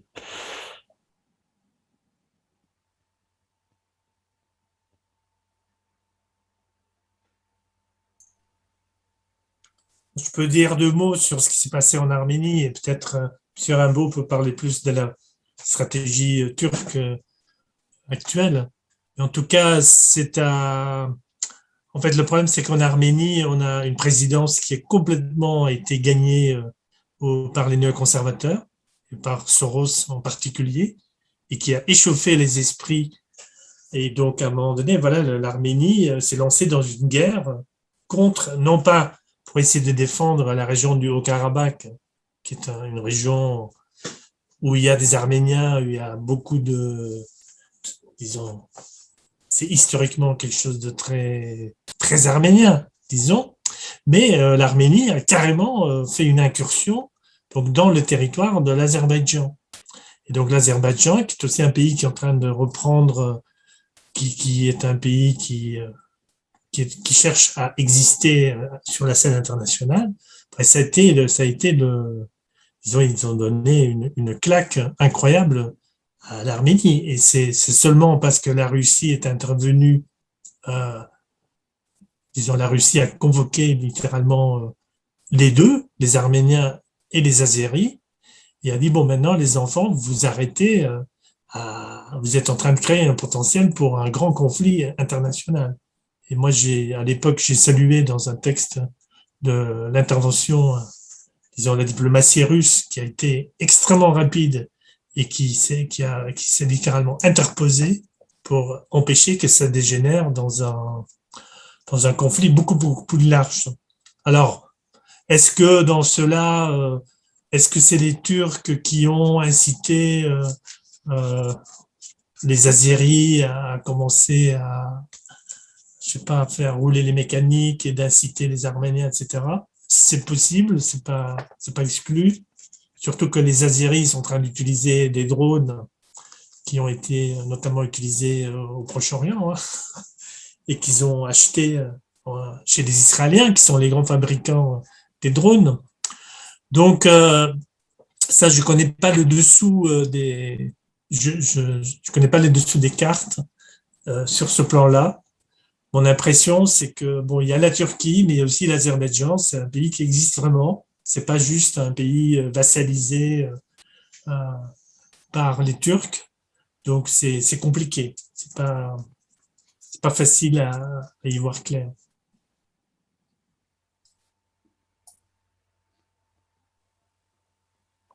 Sur un beau, vous voulez ajouter quelque chose? Je dirais oui, un mot là-dessus sur la Turquie, enfin elle mérite plus qu'un mot, mais je pense qu'il y a le projet turc, hein, j'ai évoqué ça à propos des frères musulmans, donc il y a le projet au fond, de recréer un califat. Le centenaire, ce sera en 2024. Donc je soupçonne, M. Erdogan, si tout avait marché comme il le voulait, je pense qu'en 2024, il proclamait qu'il était le nouveau calife. Je suis à peu près sûr que c'était ce qu'il planifie, mais maintenant, ces projets sont compromis, puisque même le Maroc, qui n'a jamais fait partie de l'Empire ottoman, mais qui a eu un gouvernement de frères musulmans à partir de 2011, finalement, ces frères musulmans se sont fait éjecter avec l'éviction du Premier ministre Saadettin El-Osmani. Maintenant, je pense que la Turquie a perdu tous ses atouts, puisqu'il voulait, il le disait clairement, hein, qu'il voulait rétablir que l'Empire musulman, l'Empire ottoman, c'est notre patrimoine, que c'est nos ancêtres, etc. Ce qui est vrai, d'ailleurs, je vois pas, il n'y a pas de honte à ça. Mais enfin, il revendiquait, enfin, tout là où il y avait eu une présence quelconque de l'Empire ottoman, il revendiquait. Alors même le Maroc, et donc ça se joignait donc à une revendication des frères musulmans d'établir les frères musulmans aussi veulent établir un califat qui peut être turc ou autre chose, mais c'est quand même la revendication des frères musulmans. Et quand c'est les Turcs qui sont à la tête des frères musulmans, eh bien les deux revendications se superposent. Je dirais qu'il y en a une troisième qui se superpose, c'est la revendication pour les Turcs du panturquisme. Et alors quand on va en Azerbaïdjan, ou bien au Turkménistan, en Ouzbékistan, au Kirghizistan, etc., en Afghanistan, et puis chez les Ouïghours, au Ouïghouristan, si on va au Xinjiang, au Turkestan oriental, et puis au Kazakhstan, dans tous ces pays d'Asie centrale, et même les pays des Ouïghours, et les pays du Caucase, eh bien tout ça, ce sont des pays, disons, turcophones, et M. Erdogan pense qu'il a un droit de regard, qu'il est le père spirituel, le père culturel, disons, de tous ces États, et qu'il a vocation à les réunir éventuellement dans un nouveau califat. Il y a plusieurs revendications qui se font dans le même projet. Et alors, bon, je crois que ça ne se réalisera pas parce que les projets de M. Erdogan ont raté, mais ça touchait non seulement les pays que j'ai mentionnés, c'est-à-dire depuis l'Afrique du Nord, la Libye, voire l'Égypte, le Soudan, tous ces pays qui ont fait partie de l'Empire ottoman d'une façon ou d'une autre. la Syrie, le nord de l'Irak, etc., etc., on remarquera que monsieur Erdogan avait des visées. Tout ce qui a fait partie de l'Empire ottoman, y compris, disons, les provinces arabes, disons, de l'Empire ottoman, il avait des visées. Et en fait, là où ça s'est arrêté, son rêve, c'est en Turquie où son rêve s'est brisé. Il a encore une occupation, disons, résiduelle en Syrie qui est importante, mais je crois qu'il sait bien que le jour où ses protecteurs s'en iront, ce qui ne saurait tarder, eh bien, il faudra qu'il déménage. Il a perdu tous ses atouts, toute la ceinture qu'il était en train de gagner dans son rêve, eh bien, a disparu et le sol est en train de s'écrouler sous ses pieds, y compris en interne. Donc, je pense que c'est le rêve de M. Erdogan est un rêve, vraiment un rêve. Alors après, il y a le phénomène qu'on peut, du point de vue religieux, qu'on peut noter, politico-religieux, c'est-à-dire, et donc stratégique, si on veut, c'est ce courant curieux qu'on appelle le courant abrahamique. Enfin, du moins, moi, c'est moi qui l'appelle comme ça. Mais tous ces pays qui, sous l'égide de l'Arabie saoudite et des Émirats arabes unis, ont été saisis par le démon de la normalisation arabo-israélienne à tout prix et qui en rajoutent et qui, à coup de projets faramineux, multiplie les temples abrahamiques et les cultes communs en disant finalement les trois religions monothéistes, c'est la même chose. Bon, c'est vrai, il y a un tronc commun avec beaucoup de similarités et une filiation historique entre les trois religions. Dieu me garde de nier cet aspect important. De là à dire que c'est absolument la même chose, y compris du point de vue politique pour l'instant, certainement pas. Peut-être un jour, mais de là à faire des temples communs, on n'en est pas là. Et donc, je pense que ce phénomène, certains l'appellent le sionisme arabe, et c'est vrai, c'est une forme de sionisme.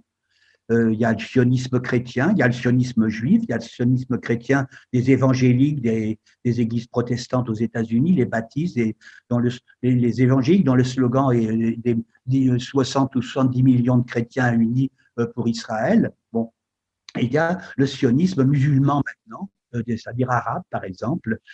C'est pas vraiment musulman, mais c'est arabe. Puis pas n'importe quel pays arabe, c'est-à-dire tous ceux qui sont les pays du Golfe, à commencer par les pays de l'Arabie saoudite et les lieux saints de l'islam, hein, pas seulement Jérusalem, mais la Mecque et Médine. Alors donc, c'est vrai que c'est un peu déboussolant pour un certain nombre de pays, comme on dit, de la sphère arabo-musulmane. Ou moi, comme je dis en géopolitique, la ceinture verte musulmane. Je trouve que c'est un terme qui a été inventé par les fameux anglo-saxons, comme certains disent nos amis anglo-saxons. Moi, je trouve personnellement que ce ne sont pas nos amis du tout, mais enfin bon. Et pour créer la ceinture verte, c'est un terme qui englobe tous les pays musulmans qui font partie du Rimland, qui est lui-même, qui veut dire la ceinture. Voilà.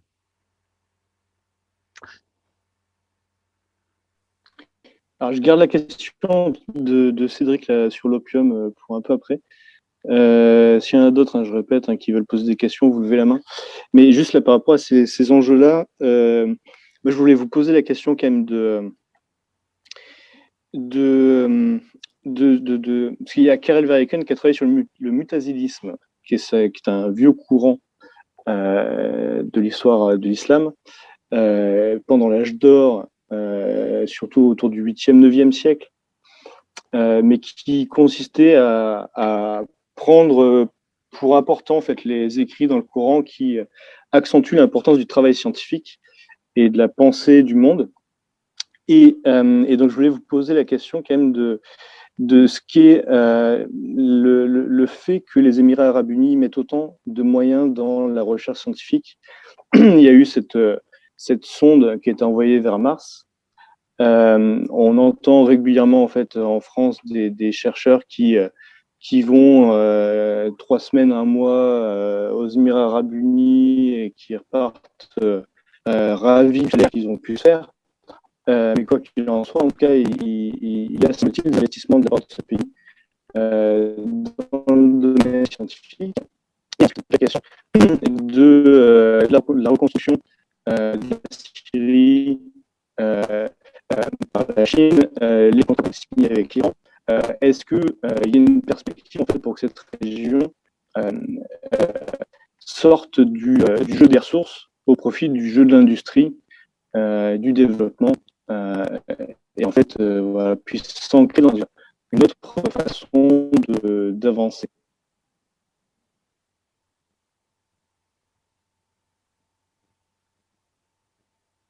la Moi, question est pour vous personnellement, je deux, n'entends qui plus. veut Hein. commencer, Je commence. n'entends plus qu'un mot sur deux. Ah mince, Mais ça a grésillé un vous avez peu. compris ce que j'ai pu dire ou... Non, j'entends qu'un mot, j'ai entendu dans la toute dernière partie, là, je n'ai entendu qu'un mot sur deux. Hein. C'était très haché. Peut-être je peux reprendre la question et D'accord. comme ça. Tu l'as comprise? Oui. Donc la question était Ok, posée super. si, vu le fait que les Émirats, en fait, par exemple, ils ont lancé donc une sonde vers Mars et il y a eu tout un enthousiasme scientifique pour qui est quand même qui est quand même une rupture avec l'obscurantisme moyenâgeux de cet islam wahhabite. Donc il y a bon c'est un peu ce que j'ai découvert en travaillant donc sur l'histoire de l'islam. Je pense que vous, Monsieur Rimbaud, serez d'accord avec moi, c'est qu'il n'y a pas un islam, il y en a au moins 18 ou 20, ou 25, et qu'il y a effectivement eu un âge d'or de l'islam, notamment à Bagdad avec les Abbassides à Bagdad, ce qu'on a imité, qu'on a tenté d'imiter ensuite en Andalousie, en Espagne où en fait, mais c'est quelque chose qui dépassait totalement en fait euh, disons les califes de Bagdad. Bah, ils réunissaient les Nestoriens, les Perses, les Juifs, les Arabes, les chrétiens, qui se sont tous mis à traduire les textes qui étaient en syriaque, les textes grecs. Il y a toute une émulation, un échange, un approfondissement, un enrichissement culturel mutuel. Euh, Autour de projets, autour de développement. Il y avait des projets d'irrigation à Bagdad, il y avait des projets, il y a plein de nouvelles technologies qui ont été développées. On a développé des canaux souterrains, on a fait des astronomies, on a fait des observatoires d'astronomie, etc. Et donc, maintenant, pour les Émirats, je pense que ce que j'ai entendu là, une émission là, il y a 2 jours, justement, parce que je crois que il y a le, comment il s'appelle, là, Monsieur Al-Zayed, qui vient en France, je crois, ces jours-ci, voir Monsieur Le Drian. Euh, les Émirats, c'est aussi un pays où la France a une base militaire.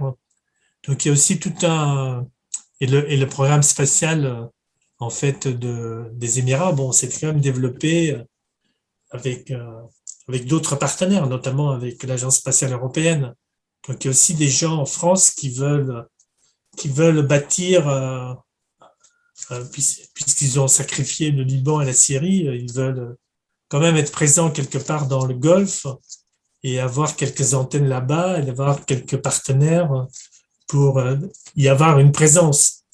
Donc, je pense malheureusement que c'est pas un projet culturel, c'est un projet de puissance diplomatique et militaire, et que, disons, le projet de ressusciter les courants plus rationalistes de l'islam, c'est un courant qui est extrêmement marginal pour l'instant et à laquelle il faudrait consacrer beaucoup plus d'efforts et d'attention pour que ça devienne réellement quelque chose de réel.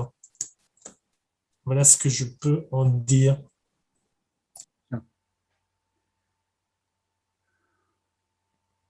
Oui, moi, je veux bien rebondir sur ce que vous avez dit. Non, je trouve que c'est très intéressant. J'apprécie tout ce que vous avez dit et je pense que vous avez tout à fait raison de le rappeler. Moi, encore une fois, je ne veux pas qu'il y ait de malentendus dans ce que je dis. Je suis un grand admirateur de l'islam, en fait. J'ai un grand respect pour toutes les religions, c'est vrai. Globalement, j'ai du respect pour toutes les religions, j'ai du respect pour le christianisme, pour le judaïsme et pour l'islam. Et je pense que c'est l'épopée de l'islam est une des grandes épopées de l'humanité.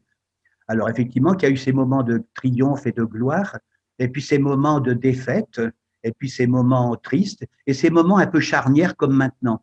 Je crois qu'effectivement, comme vous dites, il y a beaucoup d'islam qui existent, on peut en distinguer beaucoup, en dehors de l'unité religieuse, en dehors même, il ne s'agit pas de chiite et de sunnisme, mais disons, il y a plusieurs façons de voir l'islam. Il y a depuis l'islam enfin, je sais pas, des Abbassides, des Omeyyades, etc., de plein de dynasties.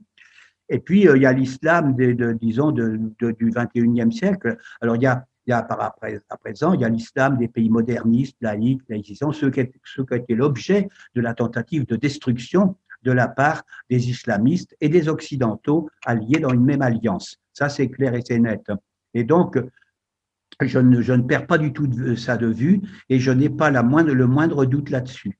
Donc, je tenais à le dire quand même, parce que je veux pas, quand je parle je parle d'un ton un peu moqueur des Émirats et du Qatar, parce que je pense que ce sont des États un peu kitsch quand même et qui mettent tous leurs espoirs pour détrôner, au fond, le monde arabe a perdu la boussole. Il est en train de se rechercher, disons, un axe de résistance, peut-être, et puis il est en train de se rechercher aussi une nouvelle configuration. Son centre, je dirais, historique moderne et historique tout simplement, c'est-à-dire autour du croissant fertile, la Syrie, l'Irak, de tout ce qui composait la grande Syrie, disons, l'Irak, la Palestine, le Liban, la Jordanie, l'Égypte, etc. Tout ça, finalement, ça a été à l'époque moderne, notamment à l'époque de la décolonisation, le centre vivant, le cœur battant du monde arabe et peut-être du monde musulman. Et puis, ça ne l'est plus maintenant.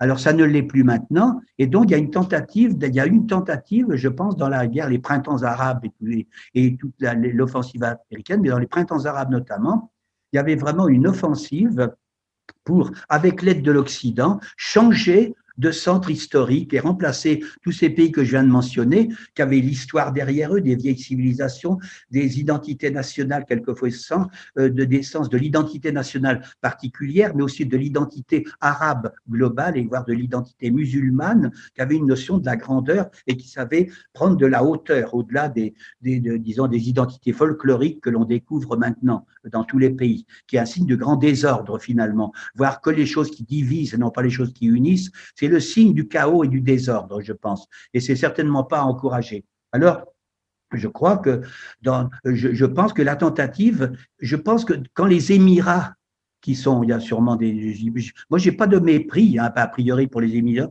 ni pour les Bédouins que certains disent, j'ai pas de mépris, vraiment aucun mépris, et ça me déplaît quand j'entends une nuance même de mépris. Mais je trouve quand même que ces pays ont une notion quand même bien attardée de l'islam et même de la société. C'est pas le tout d'avoir du pétrole et puis d'avoir des voitures qui font vroom toute la journée. Non, c'est pas ça le tout. Et je pense qu'ils veulent, pour changer l'axe, ils se voient bien qu'avoir du pétrole, ça suffit pas, que ça peut même suffire hein, pour ne pas être l'axe du monde arabe, mais qu'ils ont besoin de montrer que c'est eux la véritable civilisation moderne, que c'est eux, que c'est plus les Omeyyades, les Abbassides, les califes, les émirs, l'Andalousie, le Maroc, les splendeurs diverses, etc. Même de l'Empire ottoman, même la grandeur de l'Empire ottoman, ça n'est plus ça l'histoire, c'est maintenant la modernité, et donc il faut que ça soit kitsch. Et donc à l'américaine, alors on fait avec des maisons de jeu, des maisons de tolérance, il y a tout, enfin, c'est vrai, on dit aux Émirats, je crois, et dans les pays du Golfe, c'est tout et n'importe quoi, des concours de beauté, on incite les autorités qui ont fait suer avec un obscurantisme, un fanatisme qui était d'un autre âge. Eux, maintenant, étaient en train d'essayer de provoquer, depuis qu'il y a Mohamed Ben Salman, MBS, et puis son compère MBZ aux Émirats, ils sont en train, maintenant, c'est à qui épatrer l'autre, et à qui épatrer surtout les maîtres américains. C'est quand même surtout ça qui est recherché. Alors, et pour montrer que c'est eux le véritable centre du modernisme arabe, et donc c'est à coup de maison de Dieu de citer qui n'ont ni queue ni tête dans le désert comme ça, et qui on ne sait pas trop à quoi ça va servir, c'est un gigantesque Dubaï. Qui attire des gens de la planète entière, y compris les Marseillais, des Koh-Lanta et je ne sais plus trop quoi, ça les attire. Non, mais c'est vrai. Et c'est pourtant vrai. Moi, j'étais sidéré quand j'ai découvert que même les Marseillais, ils s'installaient pour toute une saison à Dubaï. Hein, ils n'étaient plus dans les brousses, dans les jungles du Thaïlande, je ne sais pas trop où diable, mais ils étaient donc à Dubaï, tout simplement, en train de vacciner les auditeurs avec leurs problèmes imbéciles, quoi. Bon. Et donc, je pense que c'est ça le souci. Faire couler des flots de champagne, paradoxalement, qu'il y ait des prostituées dans les rues, qu'il y ait des trucs pornographiques, que ça choque, que ça machin. Je crois que ils pensent que c'est un gage de modernité de rompre avec avec leurs parents, quoi, disons les jeunes dirigeants, enfin, relativement, MBS et MBZ sont et l'émir du Qatar ont été à la pointe de ce mouvement qui aboutit finalement, le point d'aboutissement, le délice et le paradis, eh bien, c'est la normalisation avec Israël et d'entraîner tout le monde arabe, ce que j'appelle donc le courant abrahamique. Mais le problème, c'est que ça n'a pas attiré seulement tous ces États extrêmement, finalement, notamment les États du Golfe qui sont kitsch. Je ne parle pas de l'Arabie Saoudite, mais les autres États sont un peu des États kitsch. Hein. Les États, on appelait ça la côte des pirates, jadis. Hein. Bon, ça y ressemble un petit peu encore. Hein. Bon.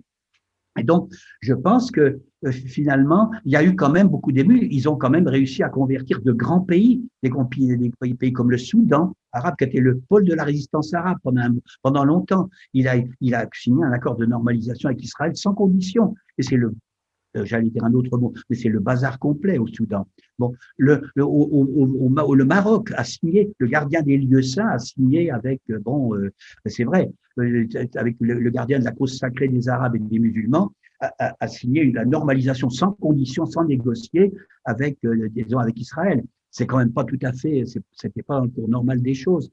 Et puis après, il y a le Bahreïn, bon, des États un peu, des fois, enfin, j'explique là, pas, vous voyez ce que je veux dire. Bon. Et donc, je pense que c'est ça ce que je voulais dire. C'est une tentative de redonner un centre et un sens au monde arabe. Un centre qui ne sera pas un centre, ni un sens, ni qui ne peut pas faire un axe. C'est un axe complètement dévissé et qui n'a ni queue ni tête, et qui ne distingue pas entre le nord et le sud, ni l'est et l'ouest. Et donc, ça ne peut pas être le centre du futur monde arabe. Ou alors, pauvres arabes. Je pense qu'il y a l'axe de la résistance qui est contre ça, qui donne une autre allure. Je pense notamment en ce moment, le mouvement, malgré tous les désordres ambiants qui est en train de se dérouler autour de la Syrie, du Liban, de l'Irak, de la Jordanie, voire même les sommets, toutes les réunions de ces jours derniers montrent que quelque chose est en train de bouger. Alors que c'est pas que les Américains donnent l'autorisation, mais les Américains voient qu'ils sont pris à leurs contradictions, à leurs guerres interminables ou n'importe quoi. Et donc, ils sentent qu'il faut lâcher du lest parce qu'autrement, c'est ingérable. Tout ce qu'ils donnent d'un côté pour calmer leur toutou, disons, ça ne peut pas se réaliser parce qu'ils ont tout bloqué, les sanctions, les embargos. Donc voilà. Et je pense que c'est un peu une guerre, non seulement elle est idiote, mais on voit pas d'issue. Mais il y a quand même des axes qui se dégagent. On voit bien là où ne sera pas l'avenir. L'avenir du Liban, c'est certainement pas de rester un ami je dirais, de l'Amérique, de la Grande-Bretagne, enfin des Occidentaux, même y compris de la tendre mère française, qui ménage pas le Liban quand même. Hein. Bon. Alors donc, je crois qu'il faut choisir. C'est l'heure des choix, je pense. Pour plein de pays arabes, ça va être l'heure des choix. Et de choisir entre les deux axes qui existent, et puis de s'aligner. Hein. Non pas de devenir des espèces de croupions et d'États, des esclaves ou des laquais, mais d'être inscrit dans des axes qui proposent un système mondial qui soit plus digne, plus juste et plus participatif et plus équitable, et moins belliqueux et moins bête, pour tout dire. Voilà, moi c'est ça ce que je dis. Et la France est partie prenante dans cette, malheureusement pas dans la partie des Lumières, parce qu'il n'y a plus de lumière, beaucoup. Les plans ils ont sauté les plans complètement, et je pense qu'il est temps que la France se ressaisisse, parce que globalement, vous disiez tout à fait au début que c'est vrai que la politique française, c'est vrai qu'on à beaucoup d'égards, on ne reconnaît plus la France, même de la France qui était ce qu'elle avait. Elle a tout son passé qu'elle assume tant bien que mal, je ne sais pas comment. Mais enfin, bon, elle avait aussi des pages glorieuses, des pages ceci, des pages cela. Bon, maintenant, les pages glorieuses, nos descendants les chercheront vainement. Hein. Et donc, c'est ça ce que je trouve très, très triste. C'est très triste, au fond, pour le monde peut-être qui souffre, mais pour l'Occident et puis pour la France, moi je pense. La France. Voilà. Moi, je crois que j'ai assez parlé. Il y aura encore sûrement beaucoup à entendre. Un autre jour, si vous voulez. Ouais, non, je pense que là, je pensais vous proposer de juste, si l'un de vous deux a une réponse à donner à Cédric qui demandait si c'était réel que les talibans comptent mettre fin à la culture de l'opium, serait bien. Et puis après, faire en sorte que vous peut-être disiez vos derniers deux mots et qu'on puisse échange qui a déjà été bien complet.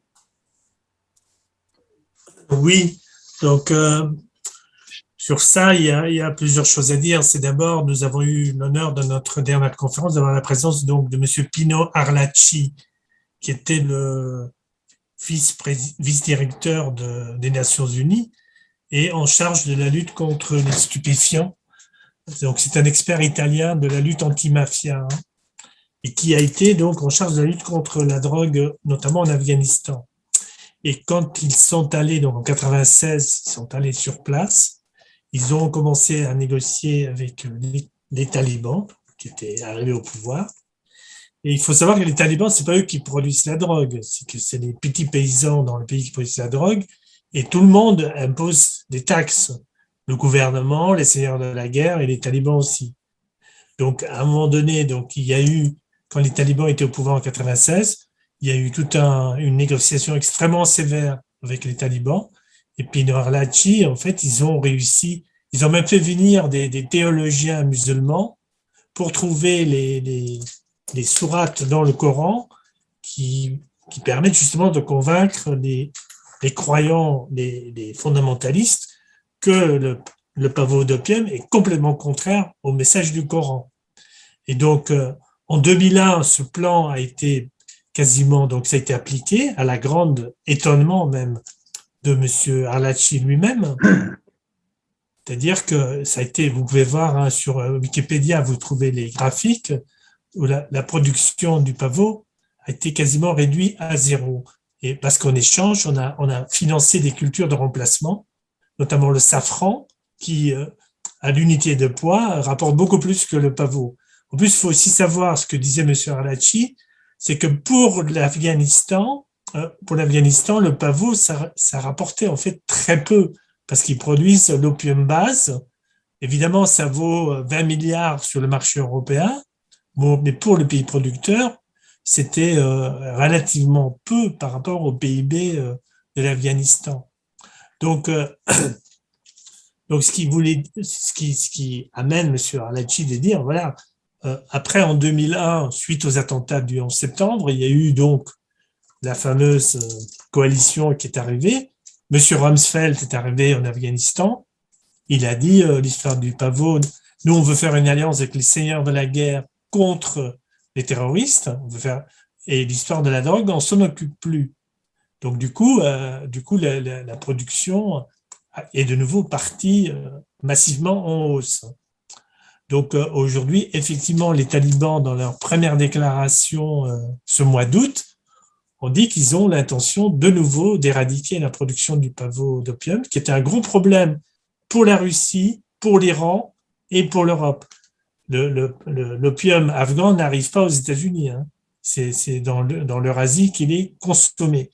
Donc Madame Larouche de l'Institut Schiller a proposé que dans le cadre d'un plan de reconstruction et de développement mutuel avec l'Afghanistan, que M. Arlacchi, qui est encore jeune et en bonne santé, il faudrait vraiment le mettre de nouveau dans une position. Et bon, il n'est pas tout seul, hein. Il y a des gens en France, dans la police française, dans la police allemande. Il y a des équipes d'inspecteurs de police qui ont été vérifiés en 2001 si oui ou non on a réellement détruit la production de pavot. Et donc, c'est toute une partie encore de policiers et de juges courageux en Europe qui veulent en finir avec ce fléau de la drogue, qui comprennent très bien qu'il y a une carte à jouer et que voilà, si les talibans veulent éradiquer le pavot d'opium, travaillons avec eux pour le faire, donnons-leur une chance pour le faire. Si aujourd'hui on bloque tous les avoirs de la Banque centrale afghane à la Réserve fédérale, on leur donne et tout l'argent qu'ils peuvent avoir, les talibans pourraient survivre, ils vont vendre les armes qu'on leur a laissées, hein, parce que pour ça il y a un marché, et ils vont se remettre dans le pavot, hein, c'est clair. Donc, comme dit M. Rimbaud, c'est l'heure des choix. Et pas seulement pour les pays arabes, aussi pour des pays comme la France, effectivement, de savoir, j'ai envie de dire, de quel côté l'espèce humaine en est. Si on...